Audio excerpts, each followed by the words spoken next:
Hello, good day and welcome back to my channel. Today is check natin ang ating garden dito sa ating balkonahe. It's 5:40 na po ng hapon and ang temperature natin is nasa 30 degrees. Sobrang init pa din. Sobrang tirik pa rin yung araw. See, naka-shade net tayo pero masakit pa rin sa ano pa rin siya, matapang pa rin yung ang sikat ng araw dito sa atin, lalong-lalo na sa katanghaliang tapat. So, check lang natin ang ating mga plants ngayon, yung ating mga succulents, kung meron na bang mga casualties sa ating mga succulents dito sa ating filtered shade net ating balkonahe. And then, let's see. Yan, ang ating mga succulents. Ito talaga, hindi kaya talaga ni clavatum. Ayan, tuloy-tuloy pa rin ang kanyang pagka-sunburn. Ayan, oh. Kakaroon siya ng mga ano. Kaya, ililipat na natin si clavatum. Lipat na natin siya ng pwesto. Ayan. Ayan, nakita ko na sunburn. Pero so far naman, lahat ay kinakaya. Ito naman, si sanga is, dati naman na yan. Yung pagkabili ko is may mga ganyan na siya. Pero yung mga, niya, wala. Hindi naman siya affected ng heat. Ayan. So far naman dito sa aking area is okay naman ang ating mga succulents. Ito talaga ang ating mga variegated na mga succulents ang unang naapektuhan. So ito may konting dry din, si Blue Aurora. So ito si Cream Puff, okay naman sila. And si Pink Pebbles, Amethystinum, medyo siya, hindi na medyo nagpusyaw yung color niya sa likod. So check natin itong si Amethystinum, Pink Pebbles. Itong ating nahuulog na si Green Eyes is naka-survive, thriving. At kinat ko kasi yung stem, so pinakailaman ko. So yan, tuloy, nadali ko yung mga rosette. Cheese Pretty. So sana makasurvive sa akin si Cheese Pretty. Hindi mapakali ang inyong plant mommy. So ito, hindi madungis ngayon si ating kante. Ayan, medyo na siya, puti-puti na sa ating kante. Si Afterglow, okay naman din siya dito. Ayan. Ito si ating variegated decora. Yan, nagda-dry lang naman yung mga leaves, yung niya, yung sa mga dulo. Pero naman siya so far. Yung mga sign of nagda-dry lang naman yung mga bottom part ng mga leaves. Ito si ating Venomous May na dry, medyo malambot na yung mga bottom leaves niya, yung rosettes. So ito kailangan kong ilipat si Sedum Aurora. Yan. Then sino pa check natin? So far, ang ating mga succulents dito is thriving under shade net. Yan o. Si Beyonce is okay din naman siya. Ganyan lang talaga siya yung niya. Pero hindi naman sign of nagalaw ko lang siya. Na-brush yung niya. Yung bumpy niya sa leaves. Pero okay lang naman yung mga ating mga rosettes. Ayan. Ito si White Lotus and si Exotic. And then si Morning Beauty. And si Laon. Ayan, sila. Si Hakuho. Shaviana. O, tutok pa siya sa ating sunlight, sa morning sun. Kasi dito ang ating morning sun. Ayan, dyan sila. Kaya nasisikatan talaga sila ng araw dito. And then ito, nag-dry lang yung bottom leaves ni banana.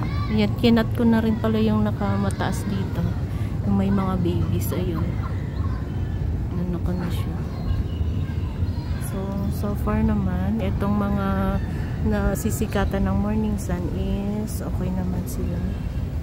So, konti lang ang ating mga naging casualties. Yan. And then, meron akong bagong dating na parcel. So, i-unwrap natin ito. Inopen ko lang yung box.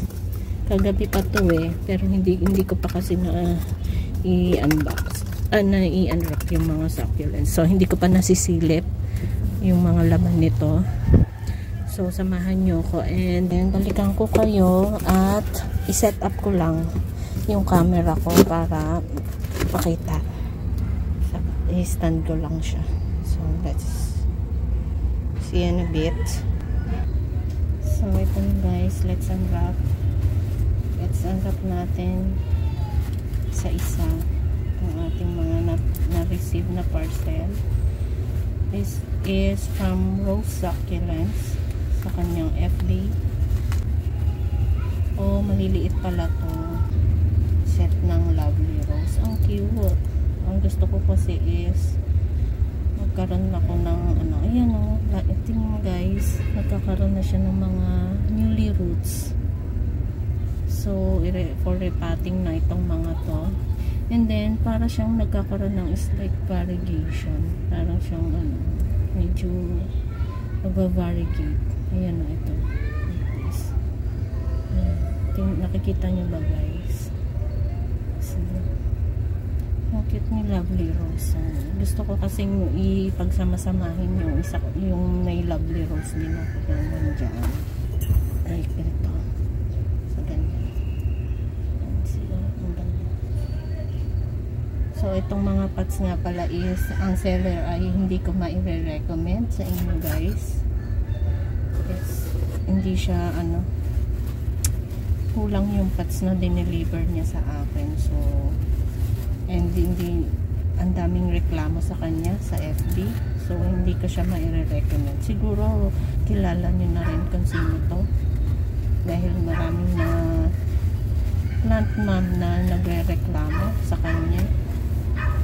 And sa kagaya niya na nagbebenta ng pot na ganyan. And this is si Ghost Plant.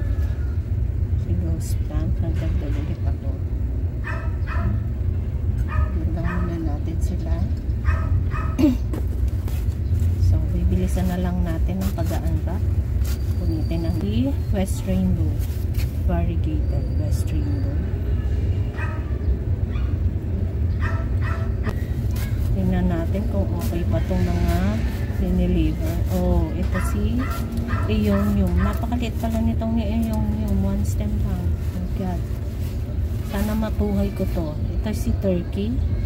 Nagtatry kasi ako mag-alaga ng mga Aeonium kung makakasurvive siya dito sa atin sa lowland. So, good luck to me. Meron na ako dito. Mga nag-tribe naman sila. Sana ma-establish ko sila.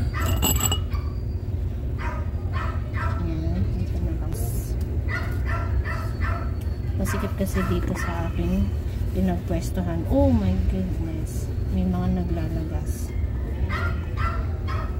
Ayan. Ang ating jelly beans. Alam ko na. Alam ko nang si jelly beans. Kasi naglagasan na. Naglalaglaga na. Pero at least madami naman siya. Ayan o. Ayan si jelly beans. So, ito is ilalagay ko muna sa masyadong naaarawan dito. Itatago ko muna siya kasama ni clavatum. Ilipat ko ng pwesto dahil hindi pwede siya ng tutok ng araw. Nasa direct sunlight.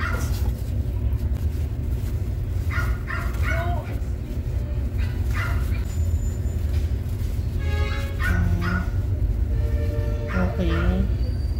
Hindi ko maalala. Titingnan ko na lang sa description kung sino to. Ay, ilalagay ko na lang sa description. Pero mukhang si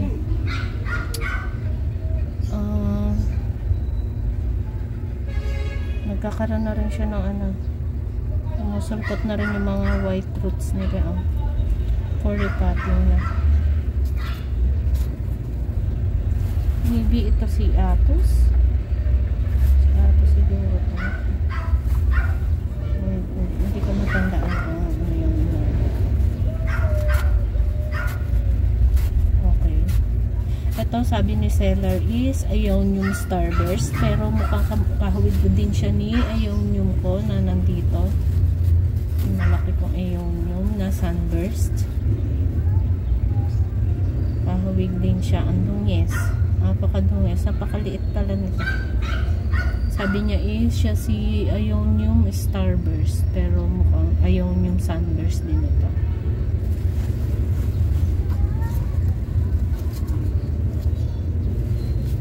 Mga ano lang kasi siya mga affordable. Mga Moraita lang yung mga. Kaya ang liliit din pala ng mga sizes nito. At saka nakaset siya. Ito si Rose Cabbage. Ito, try natin. Ito, magta-try ulit ako na mag-alaga ng Rose Cabbage dito sa aking bagong area sa balkonahe. Kasi doon, nung may garden pa ako sa harap ng bahay ko is, yung sa front yard namin is, hindi kaya, hindi nakakasurvive ang aking succulents. Nalulusaw doon. So, try natin dito under shade net. Ito si ang hirap kasi ng pangalan nito. Ano to? Basta mamaya ilagay ko na lang siya. Hindi ko lang matanda. Sana tinignan ko pala muna yung mga orders ko sa kanya bago ako nag-unwrap ng ating succulents. Ito, maliit din pala to, si variegated apricot. Yan lang din pala siya. May ano na rin siya. May roots. Parang kinat na lang siya. So, ito yung kasama pa na lovely rose. Kasi bali 5 pieces yung lovely rose. Sa isang cut kasi yung 3. And then ito. Kasama pa. Meron na rin siya mga aerial roots for repotting na siya. Maganda kasi siya dito. Nakaroon ako next content ko is for repotting. So samahan nyo ako guys sa ating next project dito sa ating vlog. Yan see, ang ganda niya. So pretty. But yung seller ng pot, not recommended. Hindi masisira ang pangalan. Kulang-kulang and then may basag pa. Basag pa ng dinilater. Sabi, may papalitan at yung kulang is ipapadala, pero until now hindi pa sumasagot si seller. Nakaka-stress lang po. So, ito ating si Burritos. Ito ang aking pinakamalaki na pinorchase sa kanya. And dahil din dito, kaya ako nag-order ng succulents. Doon kay seller, kay Rose Succulents. Dahil kay Sidong Burrito. Yan. Sobrang laki. And this is 180 pesos. So, gawin natin siyang arrangement. So, ayan lang. And hindi ko na muna gagalawin to para hindi masira yung mga hindi maglagas yung mga ano niya. So yan lang guys. So ito na guys ang aking mga na-purchase from seller Rose Succulents. Ito nakuha ko ng 3 for 100 set. Si yung Starburst, variegated apricot and Molokinensis 3 for 100. Tapos ang kasama naman ng set for 3 for 100 si rose cabbage, si jelly beans, and si Ionium turkey. Pagka nagbumuka yung mga rosettes niyan is color black. So ngayon is tulog siya. Kaya ganyan, nakatikom yung kanyang mga rosettes. Tapos si variegated West Rainbow, si Ghost Plant. Tapos set din si Lovely Rose set 85 pesos for 5 pieces. And then ito si Sidon Burrito 180. Parang free to ni seller sa akin. Parang hindi ako naka-order sa kanya nito. So ito ata is si Apus. Correct me if I'm wrong, but I think si Apus ito. Let me see lang. Ayan, na double check ko na. Pa-freebie nga ito ni seller. Ayan. So, thank you seller. Rose Succulents. Thank you sa yung pa-freebie. So, ayan. Ayan sila guys. So, konti lang. Kasi, ang aking pots is konti lang naman. So, samahan nyo na lang ako guys. Next vlog ko. Para sa ating pagre-repot. And, in-update ko na lang din kayo. Diba? Dito sa ating mga succulents. Kung meron na tayong mga casual team, ilan-ilan lang naman. Pero, lahat sila is, karamihan sa kanila is okay sila. Ayan o. So, effective ang aking ginagawa dito sa ating garden. Na pagka nagdidilig is, ini-air pump ko sila ng air pump balloon. So, thank you. Malaking tulong ang ating air pump balloon dito sa ating mga succulents. So, para maiwasan natin ang pagkakaroon ng sunburn. So, ito lang talaga kasi maselan talaga si Sedum clavatum sa atin, and then itong si Mrs. Richard. Marami talaga akong napapanood na nagba-vlog and mga review na mga posts na about sa mga sunburn ng mga variegated, and si Sedum clavatum is alam ko naman talaga, pero tinry ko lang din siya dito kung kaya sa aking area, pero hindi nga talaga maselan talaga si Sedum clavatum. So matigas ang ulo ni ang inyong plant mama. Ayan. So guys, sana makarecover pa siya. Kasi meron pa rin naman ilan-ilan na mga hindi na affected ng sunburn. So ayan guys. So nakita ko lang sa inyo, and nag-unbox na rin tayo ng ating bagong succulents. So, makalat ngayon. Pasensya na. And, naglilinis din ako. Magwawalis ako dito sa aking area. So, that's it guys. And, nawala na ang ating araw. Ngayon is 6:13 PM na. So, bumababa na ang ating siyaring araw. So, ganyan dito. And, masarap ng tumambay dito sa ating garden. So, enjoy natin guys, and happy planting everyone, and see you on my next vlog.